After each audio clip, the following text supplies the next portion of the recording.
Bienvenue à vous.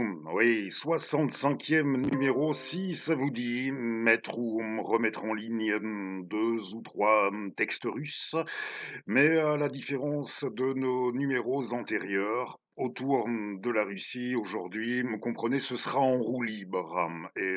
Surtout, oui, il y aura 3 textes, le premier d'ouverture, le dernier, le troisième et dernier de clôture, celui qui reste au centre, et il y aura même en cours de route, si, il y aura même un petit bonus, et le reste du temps, comprenez, on tourne en roue libre, prétexte pour nous à revenir sur 2 ou 3 choses aussi qui nous intéressent, qui vous intéresseront, je l'espère, autour du petit monde du livre. Quand j'y pense, on pourrait rebaptiser notre magazine Clair-Obscur ou L'œil droit impitoyable qui dit merde au gauche. Mais notez, durant tout le temps où j'ai presté dans l'audiovisuel, comme j'appelle ça, quand je dis audiovisuel, je n'ai jamais un seul instant songé sérieusement à me présenter à la télévision.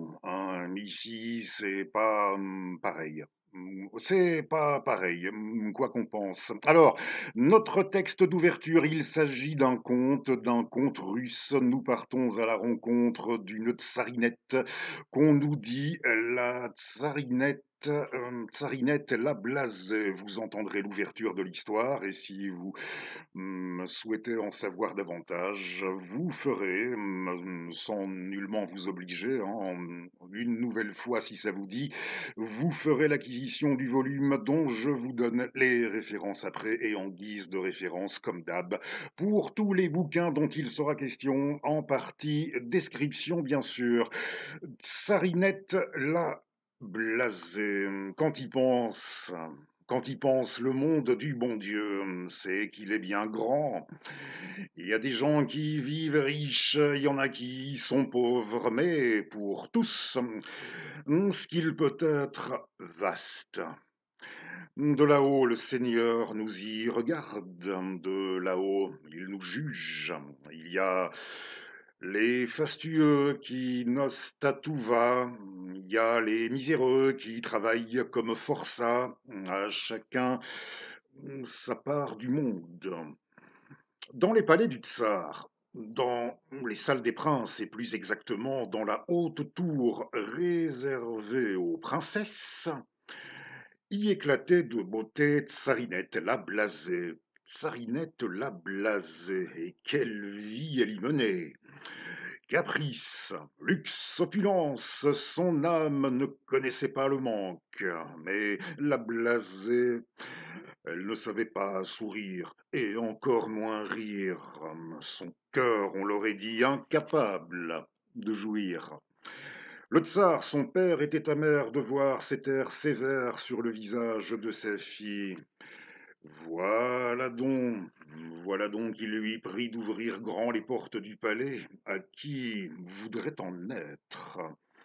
Qu'ils viennent, qu'il dit, et qu'ils essaient de dérider Tsarinette la blasée. À celui qui y parvient, je la donne en épousailles. À peine eut-il lâché ça que le bon peuple se presse à gros bouillon aux portes du palais. De partout, ça déboule. Il y a ceux qui viennent à pied, et il y a les cavaliers, il y a les fils de tsar, les fils de princes, les grands de cour, les gens d'épée, et même les gens de rien.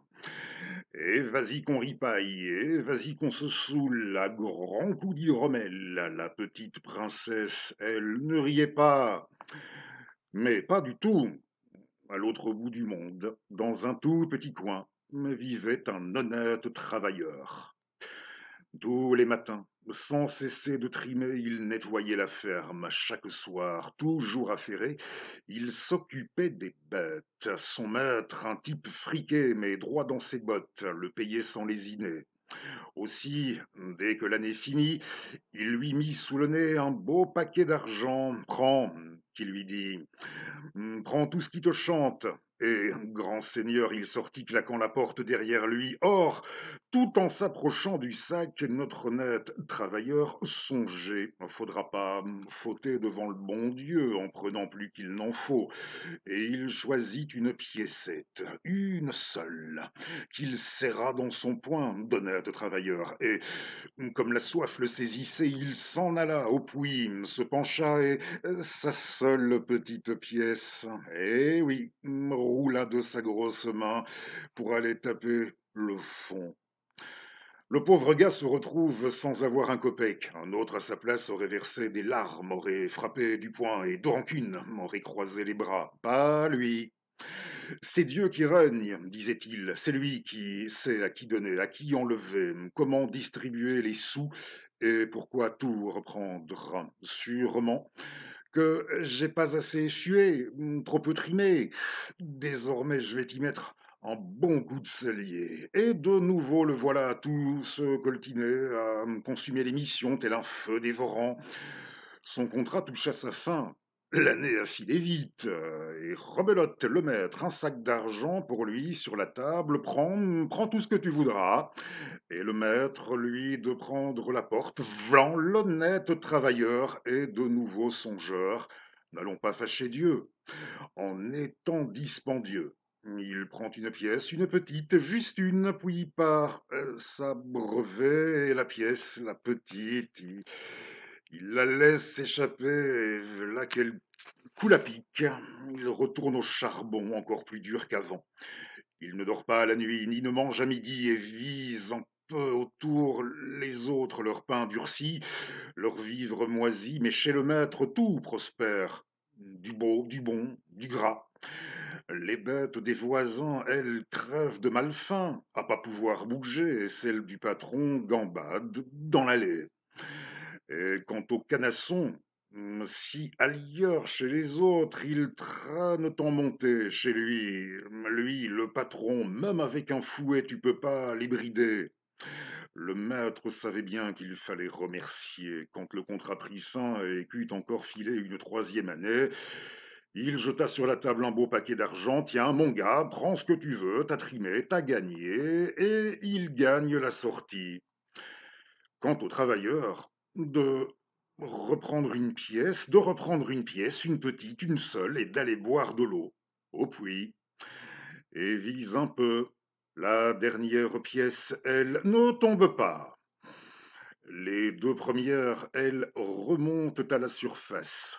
Il les ramasse, et là, ça craque sous son crâne. Dieu a voulu mon labeur et m'a récompensé. C'est du bonheur pour lui. Il pense, il est l'heure pour moi de voir le vaste monde et de goûter aux autres. Et cette idée le fit marcher droit devant, les yeux justes comme deux crocs. Il traversa un champ, une souris passa. Hé, cousin, mon copain, t'as pas une pièce? File-la, tu pourras compter sur moi. Sarinette l'a blasé, ça fait partie, ça vient de sortir en format de poche et c'est chez Payot Rivage Poche, petite bibliothèque. Les contes russes, une sélection de contes russes. Il fut l'un des premiers à l'avant, non pas au siècle dernier, à l'avant-siècle dernier, à se consacrer à cette entreprise en philo linguistique, oui, entreprise de regrouper à l'écrit ces contes populaires légués, bien entendu, légués on sans doute par la tradition orale. Il fut l'un des premiers dans sa discipline Afanassiev. Afanassiev, il a vécu à l'avant-siècle dernier 45 ans. Il était l'aîné de... Oui, il était né... C'est qu'il était né juste au milieu, entre les deux. Plus jeune que Tolstoï, mais aîné entre les deux. Plus jeune que Tolstoï, mais un peu plus vieux, aîné un peu de Dostoïevski. Vladimir Afanassiev. Et c'est avec le plus grand plaisir, vous allez voir la couverture, Dans quelques instants, ne vous en faites pas, c'est avec le plus grand plaisir que nous retrouvons pour la partie critique de ce volume, Monsieur Rambert Nicolas, à la traduction aussi et à la présentation de ces contes russes. Oui, traduction et présentation, je dis bien.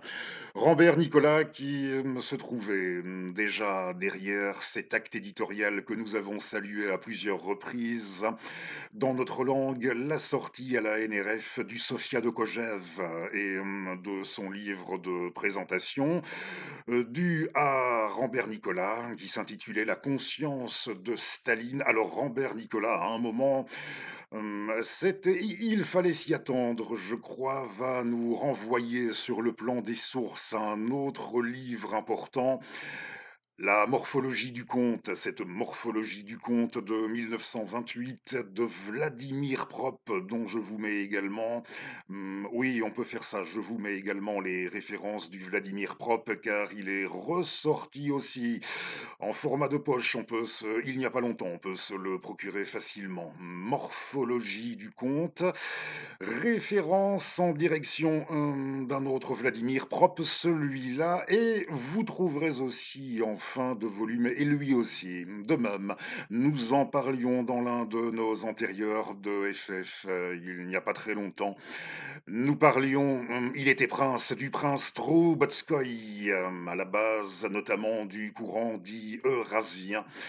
Ce prince Troubetskoï, lui aussi linguiste, et vous trouverez à la fin de ce volume qui vient de sortir de Contes russes, une matière très riche aussi de Troubetskoï lorsqu'il s'était interrogé pour la première fois sur le plan des racines, sur ce qu'il pouvait y avoir de plus représentatif, ne serait-ce que sur le plan de l'esprit, de ses traditions, dans l'ensemble, de ce qu'il comprenait là, de ce qu'il pouvait y avoir de plus représentatif dans ces contes légués par la tradition orale du peuple russe, bien sûr. Oui, texte de Troubetskoï, dont on fera la découverte là aussi avec plaisir. Alexandre Afanassiev, conte russe.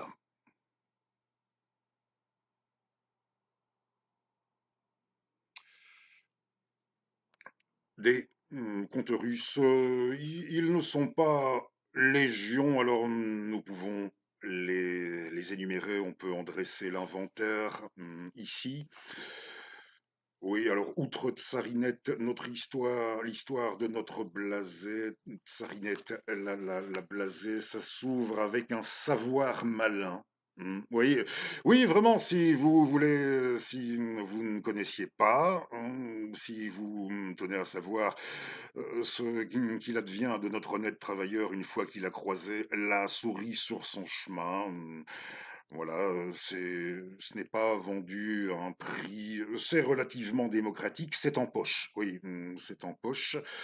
Un savoir malin, suivi d'oiselle incandescente, loup gris et Ivan Tsarevitch, Vassilissa la magicienne et le tsar au front impie, beauté jamais vue et Karchei l'immortel, Vassilissa la très belle, coupelle d'argent et pomme bien ronde. Alexandre Afanassiev, avec plaisir encore, nous y reviendrons à cet Afanassiev, à ce livre de Vladimir, dont j'espère, oui, si la possibilité nous en est donnée, si on tolère encore notre présence sur cette plateforme. Du reste, je ne vois pas trop pourquoi on ne la tolérerait pas, et puis nous sommes si petits en plus, mais hein, je ne donne plus de directives pour ça. Pour ce qui est de notre promo, j'en fais un petit peu sur l'un ou l'autre RS. C'est bien gentil, hein, si ça vous dit. Ne serait-ce qu'une fois en passant de nous partager, de parler de vous autour, oui, à des personnes de votre entourage qui pourraient rejoindre, avec qui nous pourrions avoir des centres d'intérêt communs. C'est une idée, pourquoi pas? Voilà. Alors, notre abécédaire de lecteur en roue libre, je vous dis tout à fait en roue libre à présent. Notre abécédaire de lecteur, nous étions à la lettre R, comme rupture, la dernière fois. Eh bien, restons à la lettre R comme revanche. Oui, parfois est-ce que ça ne vous est jamais arrivé de ressentir les choses de la sorte, de voir, percevoir, vos expériences avec les livres, comme ayant pu tenir d'une forme de revanche? Sur la vie. Nous parlions d'Éric Satie à l'occasion, du centenaire de sa disparition, et je vous avais dit à un moment qu'il y avait, de nouveaux livres parus sur lui que je vous avais montrés, mais en ayant bien soin de préciser que je ne cherchais pas à, me livrer à une analyse critique de ses ouvrages personnellement, hein. C'est que je ne voulais en rien, ne serait-ce que oui, courir le risque, d'être, un petit peu plus critique à certains endroits, comprenez, critique ici au sens, négatif. Je disais bien, courir le risque, pour ça, parce que, lorsque j'avais à l'époque où je découvrais la musique d'Éric Satie, sur le coup de mes 13 et 14 ans, des livres comme ça, si, on en avait eu, si j'avais pu alors m'en procurer, il en existait déjà, mais, j'y reviens là-dessus, sur cet aspect des choses, j'y reviens dans quelques instants. Si des livres comme ça, si on me les avait, donnés, mis dans les si j'avais pu me retrouver avec ça entre les doigts, à cette époque-là, ça m'aurait tellement fait oui, ça aurait pu. Je pense bien qu'au bout d'un moment, à force de délire, ça aurait pu le rendre fou, votre serviteur, fou de joie.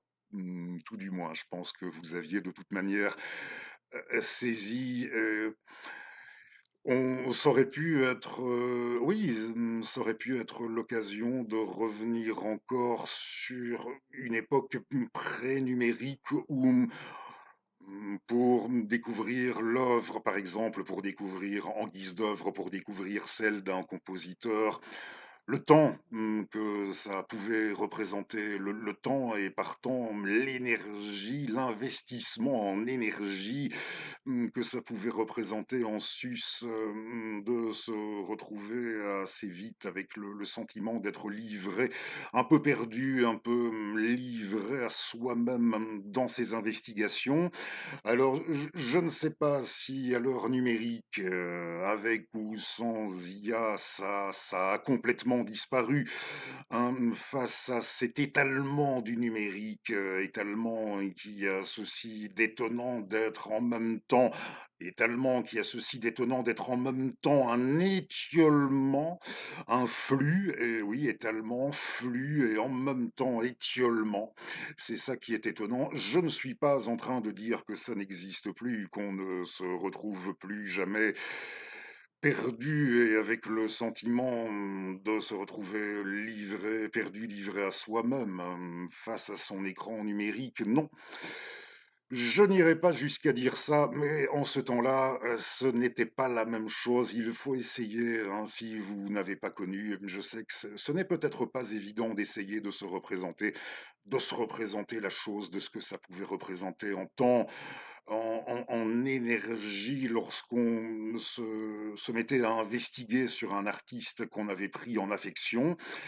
Comme c'était mon cas avec Éric Satie et des fois, dans la mesure, de vos moyens, de vos forces comme de vos moyens, de vos possibilités, des fois, il s'avérait que ce n'était pas possible d'aller plus loin que les rayons de la bibliothèque communale, bibliothèque municipale, je ne sais pas comment on dit chez vous Et s'il s'avérait encore bien, oui, si vous ne tombiez que sur des je vous avais raconté, il faut retourner dans le premier des 3 sur Satie, pour ça qu'on lui a consacré. Je vous avais dit dans les années 80 du siècle dernier, le type de réputation la plupart du temps, franchement désastreuse, qu'il pouvait encore colporter notre compositeur, qu'on pouvait colporter autour de lui. Pour sûr, et je ne tombais que sur, des appréciations, si j'ose dire, oui, des commentaires, des textes hostiles et un degré, un point, comme on n'imagine pas, catastrophique, hein. Tout ce que je pouvais me mettre et ça n'allait pas très loin. 1 ou 2, comment on appelle ça? Des ouvrages d'histoire de la musique et des ouvrages 1 ou 2 ouvrages, de musicologie, de généralisation autour de la musicologie et les passages à propos d'Éric Satie, c'était littéralement du jeu de massacre et ce n'était pas influer déjà sur, allez, la formation d'une personnalité, je ne sais pas, ça ce serait un brin pompeux. Mmh.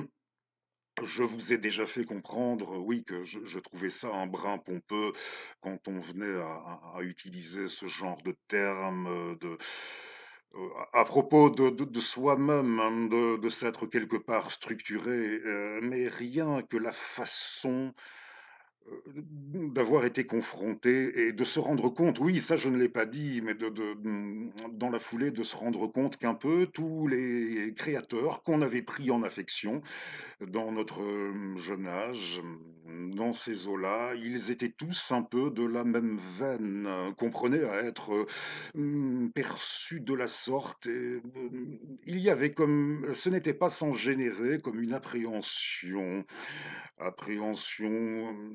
quitte à oui, tenir compte de tout ça et s'interroger, quitte à prendre bien note de tout ça, quitte à s'interroger s'il ne fallait pas vous préparer sur le long terme à un parcours sous le signe du retrait, d'un certain souci de discrétion, du malentendu, et je ne suis pas en train de parler non plus ici, ne croyez pas de situation où j'aurais été victime, d'exclusion, de brimade, ça non, à proprement parler, ce ne fut jamais le cas, mais vivre ça, cette expérience dans la découverte d'un artiste qui avait pu, alors vous marquer à un tel point et encore aujourd'hui, hein, si vous m'avez suivi, ce n'est pas un secret pour vous, ça vous amenait à ce type, d'appréhension, quant au devenir, de votre personnalité, de la façon dont vous seriez amené à évoluer, en société, et non, je ne parlais pas, d'exclusion et de brimade, mais de la reconduction, il faut bien le dire, de certains schémas, paradoxaux, de certains malentendus. Alors, quand je parlais au sujet de ces livres, déjà au sujet des livres sur Éric Satie de revanche avec les bouquins sur la vie, hein, et pour faire la transition avec le suivant, toujours dans le cadre de R comme revanche, Satie, je me souviens qu'il a composé, Jeu de Gargantua. Et oui, il y a un jeu de Gargantua dans ses piécettes, pour piano, dans ses piécettes, les piécettes enfantines qu'il a composées. À un moment, il y avait ce jeu de Gargantua et également un rêve de Pantagruel. Jeu de Gargantua et rêve de Pantagruel, ça doit être assez facile à trouver et oui, dans la foulée, hein, à propos de ce R comme revanche, Rabelais, oui, à propos de Rabelais, j'ai dû à plusieurs reprises vous raconter ma déconvenue adolescente, et également dans le cadre de cette même bibliothèque où on m'avait refusé l'accès, dans le texte de Rabelais, de ce volume, exactement le même, mmh.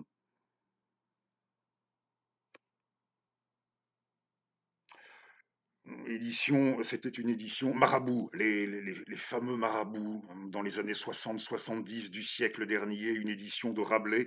Ici, il y a 2 tomes dans celui-ci, Gargantua, groupé avec le suivant, bien sûr, avec Pantagruel et les illustra là aussi, j'y arrive dans quelques instants, les illustrations, de Gustave Doré. Ouais, les belles illustrations, c'est ce qui m'avait donné envie de m'y mettre. Oui, et on ne voulait pas, hein, non, celui-ci, tu peux pas lire ça. J'avais 12, oui, je devais avoir 12. Je ne suis pas sûr. Non, je ne devais pas encore avoir 13. Un peu moins, et on m'avait refusé l'accès. J'avais déjà lu une version destinée à la jeunesse, une version édulcorée, sur laquelle que j'aimerais bien retrouver un jour en bouquinerie, mais on en reparlera une autre fois. Je pense qu'on a déjà prévu assez de choses dans le cadre de ce numéro-ci. C'est pas convenable. Non, tu peux pas lire ça. Il y a des passages vraiment qui ne sont pas pour un enfant de ton âge. Et nos bibliothécaires, je dois dire, tout à fait charmantes, adorables, hein, retraités aujourd'hui. Ça remonte à un petit paquet d'années. Je les salue. Grosse bise à elles au passage, si jamais elles tombent sur ma vidéo, hein. Et elles avaient tout à fait raison, encore que au sujet des obscénités, les obscénités, il n'est pas sûr que je les aurais toutes saisies, identifiées, comprises, je veux dire. Oui, comprises. À cet âge-là, on ne comprend pas forcément, et je ne vais pas vous faire un dessin. Et justement. Ce qui m'a donné envie, de me tourner vers Rabelais, c'est, c'est ça, c'est l'image que vous avez déjà vue de Gargantua en couverture, avec notamment un agneau complet sur sa fourchette, le repas de Gargantua. Mais j'étais tombé sur cette illustration la première fois dans un livre d'histoire sur le siècle de la Renaissance, et ça m'avait littéralement ébloui, oui, peut-être que j'avais un faible, pour ce genre de représentation, pour, l'amplifier, le grotesque alors, allez savoir, bon, peu importe, hein. Et ce Gargantua à table, comme, oui, dans ce volume, puisque c'est groupé Gargantua, Pantagruel, tant qu'à faire, je vais vous montrer aussi un Pantagruel qui ici pas, avec un agneau sur sa fourchette, mais avec une vache, avec des vaches manifestement encore vivantes entre les doigts. J'espère que ça passera pas trop mal.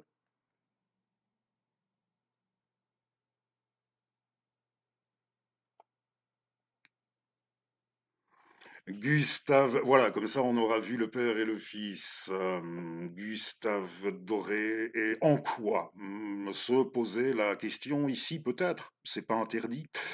En quoi, à quel degré ce serait normal, et en tenant compte de l'âge que j'avais, en quoi c'était normal pour moi d'avoir ressenti l'envie d'entrer dans Rabelais, même si, je l'ai dit, je n'y ai pas eu accès comme je le désirais, tout de suite, mais en quoi c'était normal, à l'âge que j'avais, de ressentir l'envie d'entrer dans Rabelais sur la base d'une illustration, ou plus encore, en quoi c'était normal pour un loustic. À titre plus anecdotique, là, en quoi c'était normal pour un loustic de mon espèce, hein, si vous me suivez, quand j'essaie de débroussailler avec vous l'histoire de mes rapports avec les bouquins, en quoi c'était normal. Cette illustration, il n'est pas interdit de se poser la question, de réfléchir à l'impact que peut avoir ce genre de choses, hein. Aurais-je jamais lu du Rabelais sans avoir vu le dessin, et sans avoir, pardonnez l'anglicisme, flashé à ce point sur ce Gargantua à table, et surtout mesurer l'impact de, oui, de l'importance, de l'impact, de cette illustration, l'impact qu'elle aura à son tour sur toute une série d'autres motivations avec le temps, toujours un peu plus, j'ai envie de dire, folles et arbitraires. Oui. Dans ma découverte des livres, comme des compositeurs aussi, hein. Nous avons déjà parlé d'Éric Satie aujourd'hui, des livres comme des compositeurs en se faisant ou non, oui, que ça vous vint ou non à l'esprit, que vous étiez en train de vous figurer, que vous alliez avoir 100 vies, 200, 300 vies, je ne sais, hein, où vous auriez le temps, où ça vous serait accordé, d'aller lire et d'aller écouter un peu tout ce que vous aviez, projeté. Mais, l'impact de cette motivation sur toutes les motivations ultérieures, sans que ça ne me donne l'impression d'être, franchement très rationnel sur le coup. Alors, vrai ou pas, au sujet de la vérité, vrai ou pas au sujet de la vérité du philosophe latino-américain, Nicolas Gomez Davila, la vérité serait une somme d'évidences incohérentes, je ne sais, mais il ne sera pas interdit davantage, oui, toutes ces motivations, la façon dont elles auront jouer les unes sur les autres sur ce mode-là un peu fou, il ne sera pas interdit d'essayer avec le temps, si ça se trouve, le temps et l'inconscient aidant, de reconstituer un peu comme le puzzle. Je ne sais. Gustave Doré, Gargantua, Pantagruel, la bibliothèque, voilà, les images du temps qui défilent et petite devinette, qui eut-il, oui, qu'est-ce qu'il y eut de commun entre François Rabelais et une des plus grandes poétesses russes, une des plus grandes poétesses, ayant vécu au siècle dernier, au XXe, oui, au siècle dernier, Marina Tsvetaeva, point commun entre Rabelais et Tsvetaeva, et point commun, on pourrait dire Rabelais, Tsvetaeva, Louis-Ferdinand Céline, encore Meudon. Oui, vous avez trouvé Meudon. Il fut le joyeux curé de Meudon, François, dans les dernières années de sa vie, hein. Si on consulte sa biographie, et encore, on a des doutes, car on nous dit, oui, en certains endroits, on nous dit qu'il percevait, oui, il touchait sa cure, le montant le salaire, le montant de sa cure, sans devoir forcément y résider, et on n'a pas la certitude. Oui, Rabelais a-t-il jamais vraiment résidé sur le sol de Meudon? C'est pas sûr, à en croire certains. Bon, et au sujet de Marina, 1927, 5 ans, 1927-1932, et sa seconde et dernière adresse à Meudon, c'était l'ancienne avenue Jeanne d'Arc, devenue, avec le temps, on ne sait trop pourquoi, à Meudon, avenue du Bois. Et il y a à Meudon une plaque qui est commémorative de la présence de notre poétesse, de Marina. Je ne pense pas que c'est la première fois que je dis ça, mais à propos, je vais vous lire notre second texte russe. C'est un texte sur, non pas de Marina, mais sur Marina. N'allez jamais dire du mal de Marina, en articulant. Vous pouvez en dire du mal autant que vous voulez, mais en dire du mal en vous articulant sur un motif politique, sur oui, un motif de rejet politique, hein. Là, sans jamais vous être informé sur elle, sans avoir jamais rien lu d'elle, n'allez jamais vous en prendre à Marina en l'accusant d'être, en la résumant à une anti-ci ou une anti-ça. Alors là, vous êtes mort. Avec moi, vous êtes mort. Texte sur elle, ce fut l'un des premiers, si pas le premier livre important dans notre langue, publié à la fin des années 1980, bien avant que ne commença Je ne sais pas s'il faut dire la mode, mais je n'ai pas pu manquer d'observer à partir d'une époque, comment certains se sont opportunément, oui, ont opportunément rappliqué pour, je ne vais pas entrer dans le détail, vous avez, saisi, hein, autour pour ce qui était de rappliquer autour, de Marina et de commencer à envisager avec elle les choses sous un angle un peu plus prosaïque, un peu plus, pragmatique, vous avez compris. Mmh, je sais, hein, mais avant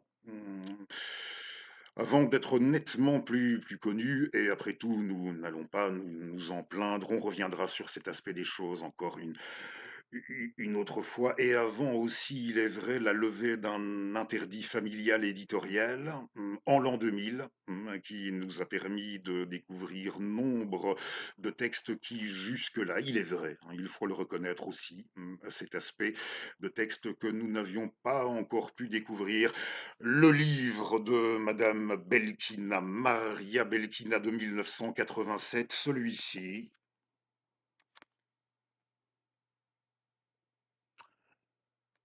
Le destin tragique de Marina Tsvetaeva, paru chez Albin Michel en 87, de notre professeur Maria Belkina, professeur de littérature. C'est un des livres les plus, à la fois les plus touchants, bouleversants, amers aussi, j'ai envie de dire qu'il m'est jamais été donné de lire, et on y parle dans le texte d'ouverture du regard de notre poétesse que nous avons pu voir sur la couverture, bien sûr, entre 20 et 25 ans. Et puis ce premier regard, je vous lis ce fragment que j'aime beaucoup. Et puis ce premier regard, fragment de Maria Belkina. Ce premier regard, le tout premier, celui de la première rencontre, lorsqu'il semblait qu'elle vous ouvrait avec un scalpel, cherchant à vous scruter l'âme. Marina, cherchant à vous scruter l'âme, à entrevoir votre nature profonde. On était sûr qu'elle vous avait discerné, examiné jusqu'au tréfonds, et qu'elle n'avait plus de raison en somme de vous regarder, puisqu'elle ne pourrait plus faire de découverte. Une seule fois dans ma vie, il m'est arrivé d'éprouver sur moi un regard aussi étrange. Je le ressentis presque physiquement, comme une piqûre. C'était déjà dans les années 70, et ce regard appartenait à une jeune étudiante. Tout comme Marina, elle était douée d'une sorte de sixième sens. Non, elle n'écrivait pas de poèmes géniaux, mais son talent était aussi rare, aussi étonnant. Elle devinait les destinées des autres. Si curieux que cela puisse paraître en notre siècle, où les miracles sont uniquement le fait de la technique, et où nous ne voyons rien d'étonnant à ce qu'un homme se promène sur la Lune ou fasse des galipettes dans le cosmos sans nous tomber sur la tête, Il arrive soudain qu'une gamine aux mèches hirsutes tente, non sans succès quelquefois, d'apprendre au premier venu ce que le sort lui réserve. En lisant les lignes de sa main sur les cartes ou même dans le marc de café. Peut-être une de ses aïeules avait-elle brûlé pour cette raison au Moyen Âge.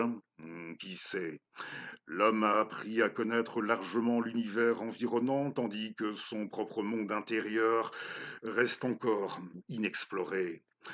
C'est donc cette jeune personne portant des jeans en patchwork, la dernière mode à l'époque, qui m'épingla de son regard. Pourquoi me regardez-vous si méchamment?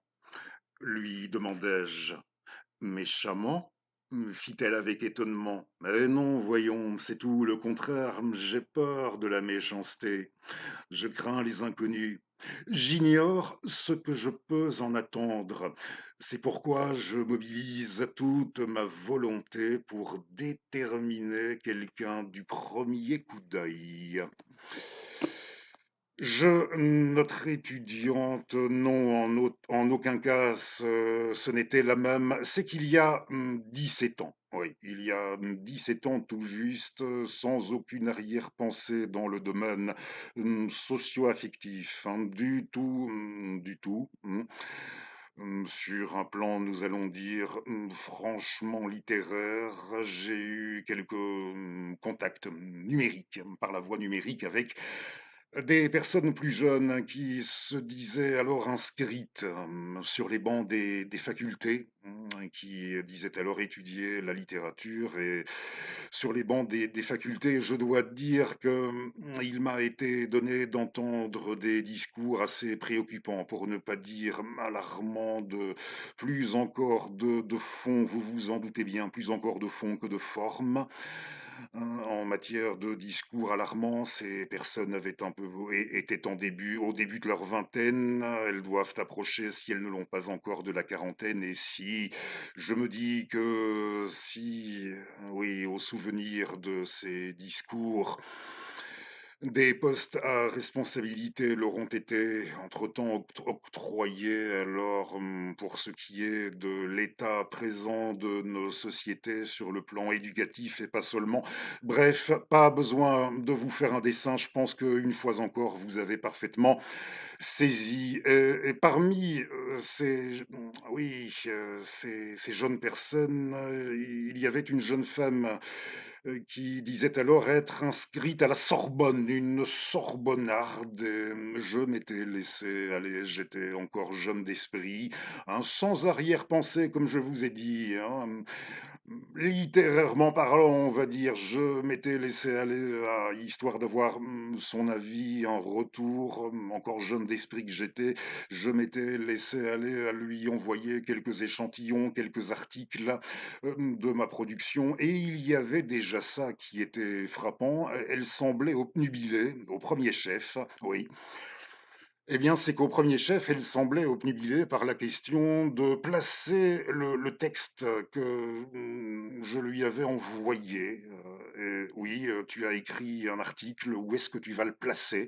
Ton article, où est-ce que tu vas le mettre? Elle était obnubilée par cet aspect des choses pour sa part, et ça me renvoyait, là, c'était encore un petit paquet d'années plus tôt, lorsque j'envoyais des articles aux journaux, aux magazines, à une époque où il n'était pas encore entré du côté de la presse imprimée dans ce qu'on a appelé, à ce que j'ai pu comprendre, leur dark age. Et il me répondait, malgré vos textes, malgré la bonne qualité de ceux-ci, nous n'aurons pas de place pour les mettre. Et je me disais, vous êtes con ou quoi?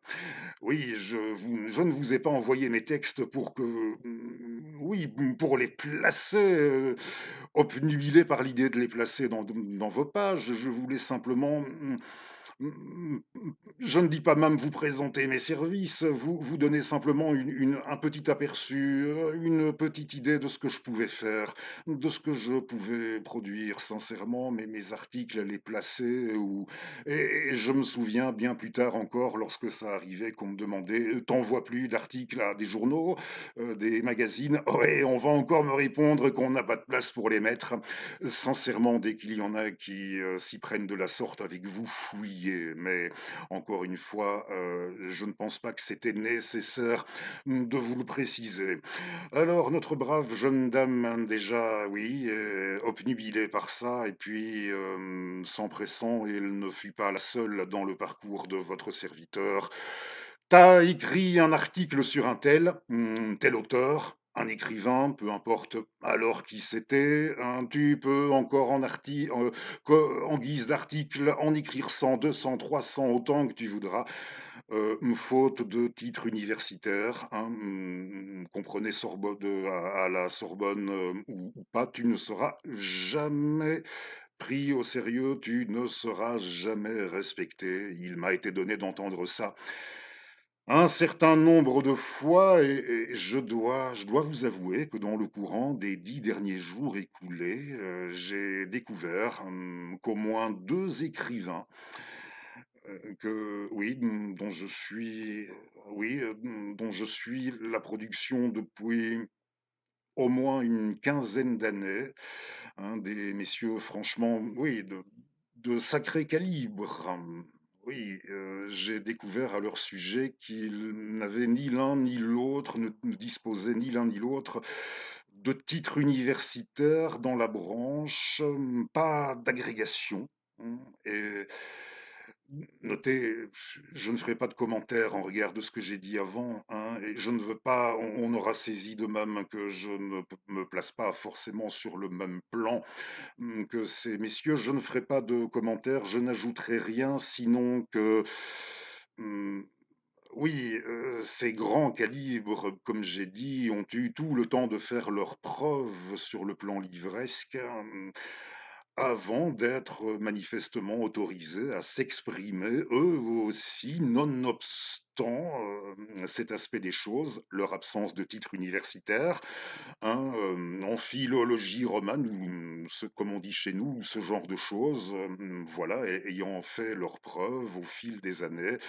on aura toléré de les laisser s'exprimer sur la branche, sur leur matière, hein, et oui, hein, il faut tout de même, il faut le noter. Et si vous me permettez encore, il y eut une époque pour la génération, sans doute les générations ayant immédiatement précédé les messieurs que j'ai en tête, peu importe qui encore ici, hein, je pense qu'on a eu besoin au lendemain immédiat de la Seconde Guerre mondiale. On ne regardait pas trop à ça, au diplôme, diplôme ou pas, on avait besoin.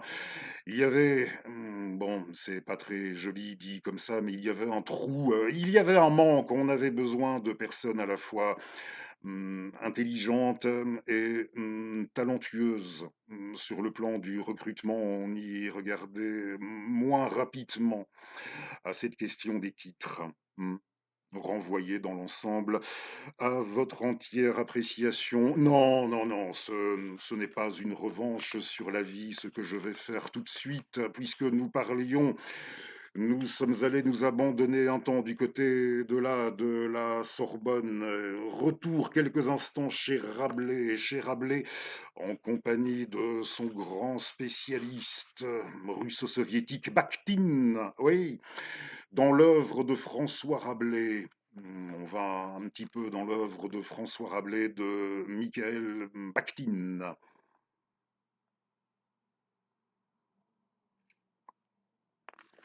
Alors, si vous connaissez, si vous avez déjà fait lecture ou si vous connaissez un peu, hein, dans les exploits de Gargantua, il y a la fois où je pense que c'était, je n'ai pas été vérifié pour ça, mais je pense que c'était les cloches de Notre-Dame, la fois où, oui, il s'était enfoui avec les cloches de Notre-Dame et ce qui en avait résulté.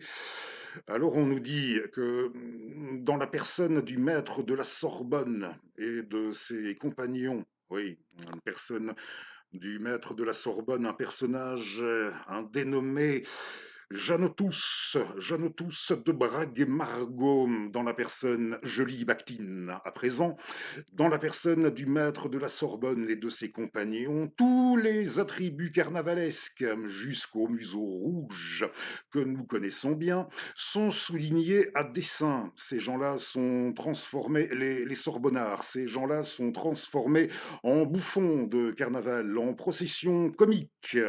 L'eau bénite de cave, étant, dont on parle dans le bouquin à ce moment-là aussi, l'eau bénite de cave, dans Gargantua, l'eau bénite de cave était une formule courante servant à désigner le vin. Apprenant de quoi il retourne, Gargantua et ses amis décide de faire une farce ou, pourrait-on dire, mystification, ah, Jeannetos, on commence par le faire boire théologalement, tandis qu'on restitue dans son dos les cloches aux personnalités de la ville dûment mandées par la circonstance, si bien que l'infortuné Jeannetus s'en est réduit à prononcer sa harangue pour le grand amusement de l'assemblée.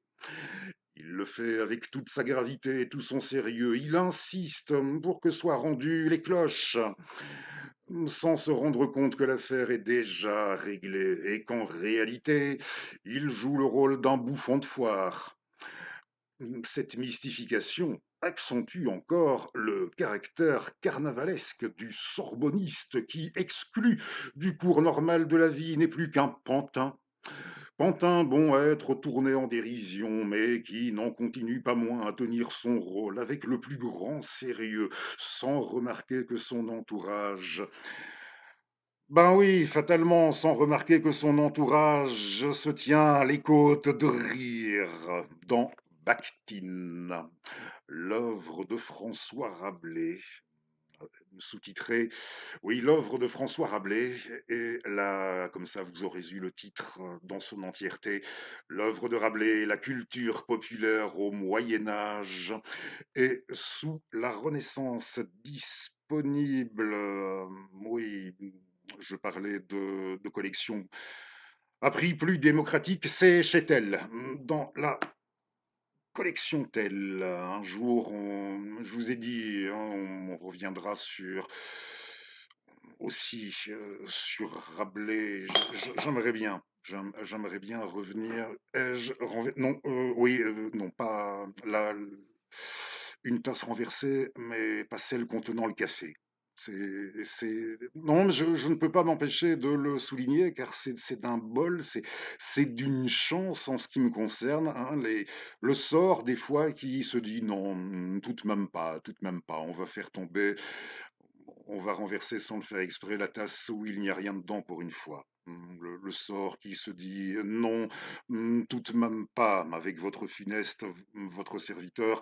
Pardonnez-moi hein, cette sortie, cette digression. Je vous disais un de ces jours, nous reviendrons sur Rabelais en compagnie aussi de Péladan, qu'on a déjà exploré le centenaire de Satine, où nous ayons donné le prétexte pour ça, c'est que Péladan, il y a un essai de lui sur les clés de Rabelais, hein, les clés ésotériques et dans l'ensemble, les clés de Rabelais sur la base de toute une cosmogonie, oh oui, toute une assemblée de petits personnages de gnomes qu'on trouve notamment dans les lettrines autour qui gambadent autour des lettres dans ces romans. Je vous montrerai aussi le jour venu des illustrations, quelques-unes. Oui, les clés de Rabelais, par le Sar Péladan. Hein. On y reviendra. Et je souhaitais clôturer avec un texte à vrai dire, qui ne se présente pas. Beaucoup sont en accord pour dire que c'est l'un des plus beaux de la littérature russe. Oui, entre guillemets, ne serait-ce que celle-là, hmm, dirions-nous, ajouterions-nous ce texte, dont je donne le nom de l'auteur après l'avoir lu et en description, je vous mets les références d'un bouquin où vous pourrez vous procurer ce texte avec beaucoup d'autres. Alors, oui, il était indispensable de marquer un petit temps d'arrêt avant de l'attaquer. C'est la première fois dans le chef de votre serviteur. La première fois que nous mettons en ligne ce qui va suivre. Ça se passe à un arrêt de transport en commun, un arrêt d'autobus. Comme on a dit, hein, si vous souhaitez nous partager, pas interdit non plus de mettre un like, de s'abonner, d'activer la cloche pour être informé plus rapidement des parutions de nos nouveaux numéros pour en être informé. Voilà, sans nullement vous commander. Alors, on y va. Je vous remercie d'ores et déjà de m'avoir suivi et on se retrouve dans une petite semaine. Pardon peut-être pour le léger retard de celle-ci, pour des raisons tout à fait indépendantes du côté de notre volonté. Alors, on y va. À l'arrêt d'autobus, un vieil homme et une jeune femme enceinte attendaient ensemble. L'homme ne cessait de fixer le ventre rond de la femme, intrigué, puis il osa lui demander, doucement, «Vous êtes à combien de mois?» La jeune femme semblait ailleurs, perdue dans ses pensées. L'inquiétude se lisait sur ses traits, fatigués. D'abord, elle ne répondit pas, puis, après quelques secondes de silence, elle murmura: «J'en suis à la 23e semaine.» «C'est votre premier enfant?» demanda-t-il. «J'espère», répondit-elle. Le vieil homme reprit: «Il arrive parfois que l'on se laisse submerger par des inquiétudes qui, au fond, ne le méritent pas. Peut-être, peut-être, souffla-t-elle tristement. Il la regarda avec plus d'attention, plus de compassion. Vous semblez, vous semblez traverser une période difficile. Votre mari n'est pas avec vous? Il m'a quitté il y a 14 mois. Pourquoi? C'est compliqué. Et vos proches, votre famille, des amis, personne pour vous entourer? Elle inspira profondément: «Je vis seule avec mon père. Il est malade.» Un long silence, puis le vieil homme demanda: «Est-il toujours ce pilier que vous avez connu dans votre enfance?» Des larmes coulèrent sur les joues de la jeune femme. «Oui, même ainsi, même dans son état, que lui arrive-t-il? Il ne se souvient plus de qui je suis.» Elle prononça ces mots au moment où, arrivé l'autobus, elle se leva, fit quelques pas, puis se ravisa, revint vers le vieil homme, lui prit doucement et dit avec tendresse: «Allons-y, papa. Tchekhov. Merci à vous. À bientôt.»